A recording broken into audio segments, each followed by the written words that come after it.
Now, my producer Charles is looking at this next one, and do you know, I've not been to Australia or New Zealand, and I'm seriously tempted with this one as well. I just don't want to go with my producer, that's all. But I'll go with you, Baz. Isn't this a good one now? It's a fantastic. Maybe we should all go. We'll be like the Royal Caribbean's modern family. You know, all four of us. No, I mean the great thing about this is that you get some really unusual ports here, particularly New Zealand as well. Yeah. Going with Princess. And bearing in mind the price is under £2,500 when you look at the flights and the hotel stops. But anyway, let's talk about Princess Cruises, because they have got an amazing reputation, an outstanding reputation in the industry. Yeah, very, very high style American cruise line that give you excellent service, a really good, elegant experience. They've got a really relaxed atmosphere on board.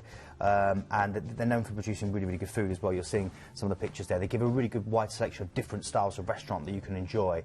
They're known for quite innovative entertainment. We always talk about it, the big ship tour, the kind of the big, large movie screens outside where you can get your popcorn, your blanket if you need it, and watch the shows. There's so much to see and do. They have the first ever TV studio, live TV studio at sea that they've recently brought out. They innovate, but in a very classy way. I'm a big fan of Princess Cruises, I must admit. I would say they're kind of like the American version of P&O.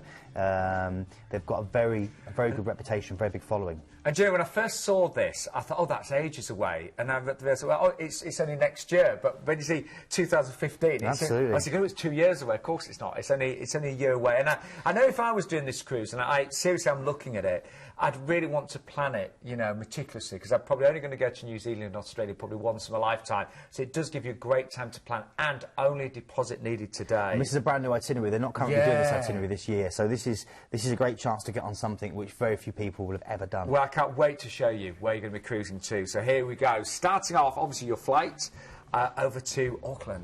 Yeah, 2 nights there in a 4-star hand-picked hotel that we've got for you there. An amazing narrow isthmus of land, which is basically created by 60 different volcanoes. It's an incredible place, lots to see and do here. And of course, you've got Rangito, Auckland's largest and youngest volcano, sitting just offshore. It's a place that's surrounded by volcanoes. It's incredible. I mean, you're getting there, look, the skyline there from Mount Eden. It's a stunning city where you've got a modern city, but right on the edge of this kind of wildlife park, which literally surrounds it. The Auckland Harbour Bridge is an amazing icon there, great views, dotted with beautiful yachts and just great views of the whole city.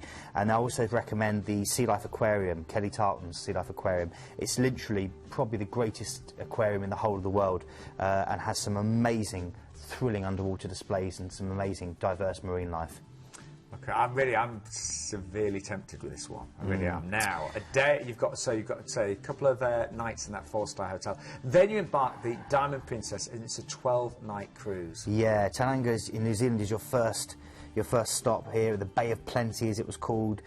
James Cook named it when he stopped here to replenish his provisions, because Bay of Plenty, because he got so much when he stopped off to get fresh stuff for the troops, for his crew on board. And it's incredible. This is an amazing place. You've got literally a chance to kind of, well, what can I say? You basically get a chance to go on a 90-minute drive, if you want to, through Tauranga, out to Rotorua, which is New Zealand's primary tourist attraction. And this is absolutely stunning. You can do a skyline ride over it, a gondola car, and you just see this incredible vista of beautiful coastline, mountains, valleys. It really is stunning. Imagine, I mean, you know how miserable it is right now here in the UK this January. You could be there next year. Yeah. Bear in mind, you know, when you watch things like Lord of the Rings and The Hobbit and stuff, a lot of this is filmed over in New Zealand, so you get an idea of what you're going to be seeing about. Now, relaxing at sea next. Yeah, and then Akara is your next port of call. This is on New Zealand's South Island, and it's got a very French flair. This is incredible. It's basically, I like to call it New Zealand's own version of Paris, because you're literally going to walk around these little French-named streets full of these little French restaurants, and it's the only French-founded community in the whole of New Zealand, so it's quite unique in that sense. Great little harbour there, and in the harbour you've got the rare Hector dolphin. And this is one of the smallest dolphins in the world, just 1.5 metres long. Oh, really? And a regular spot there. Yeah. Really, really cute things. You've got the Transalpine Express that you can take, one of the great railway journeys you can do through 19 tunnels, 4 bridges, across lush beach forest and rugged river valleys, or go out and explore the Canterbury Plains.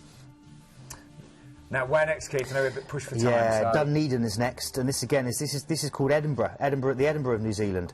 Proud Scottish heritage. This is the kind of centre of the New Zealand's gold rush in the 1860s. Take the Gorge Railway out and see how the pioneers panned for gold and dug those tunnels. Go out to Lanark Castle, spectacular views on this neo-Gothic estate, or head out to the Spraits Brewery and try the Pride of the South, which is one of the favourite New Zealand beers. Then, wow, after that we're heading out to Fiordland, and this is incredible. This is a national park, a cherished corner of the world where mountains and valleys compete with each other for room. Look at that, just stunning. Rainfall's measured in metres.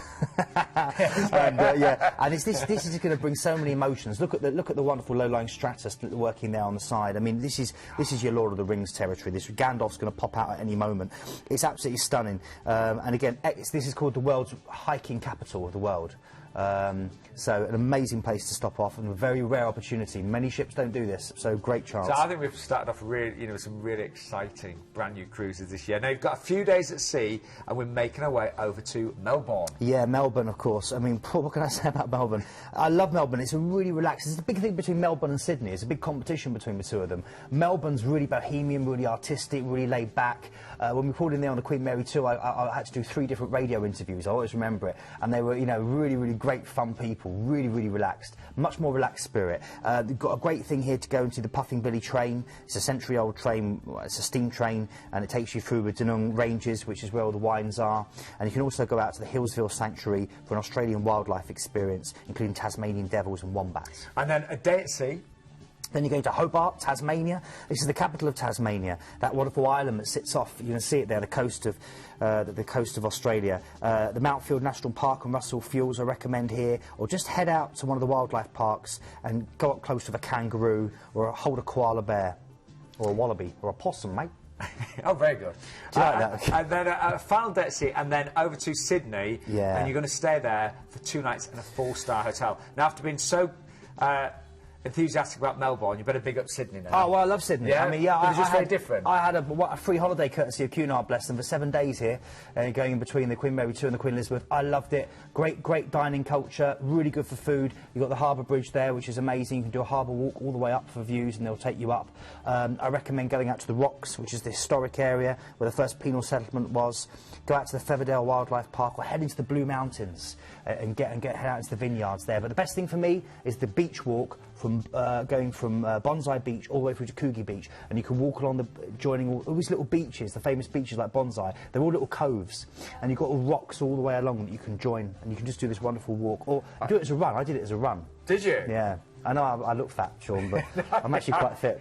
It was a few years ago when you did that. That was 2 years ago. The great thing is you only need to pay a 10% deposit today, so a deposit of £250. I'm seriously looking at this one. Imagine you've got all of this year to look forward to this. Next January 2015, it is going to be a trip and experience of a lifetime. We've got quite a few extras as well. You've got a free-framed portrait photo. You've got $25 towards excursions. If you book an ocean view, you'll receive a free Sydney tour as well, so there's loads of extras. But I think we'll agree that is a trip of a lifetime. So as I mentioned, all of that is included there for your price of under £2,500. Great value. That's amazing. An amazing value for what you're getting there, Sean. Amazing.